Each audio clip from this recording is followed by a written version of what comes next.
আসসালামু আলাইকুম গাইস। এই 2024 সালে প্রচণ্ড গরম পড়েছে, তা তো আপনারা জানেন।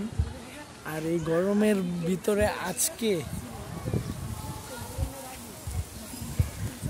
রবিবার 5ই মে, প্রচণ্ড বাতাস।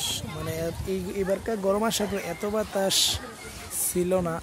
প্রায় আসরের আজান হয়েছে 5:45টায় জামাত, তখন থেকে বাতাস শুরু হয়েছে, এখন পর্যন্ত বাতাস। কতটা বাতাস গাছ দেখলে আপনারা বুঝতে পারবেন। ঠান্ডা বাতাস, আল্লাহর রহমতের বাতাস। ছাদে দাঁড়িয়ে আছি, খুবই ভালো লাগছে।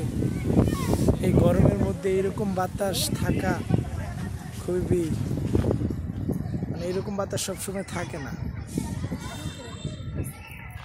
তো আজকে আল্লাহর রহমতের বাতাস অনেকক্ষণই, আসরের পর থেকে এখন পর্যন্ত আছে। আরও থাকতেও পারে মাগরিবের পরেও, কারণ এখন পর্যন্ত আল্লাহর রহমত একটু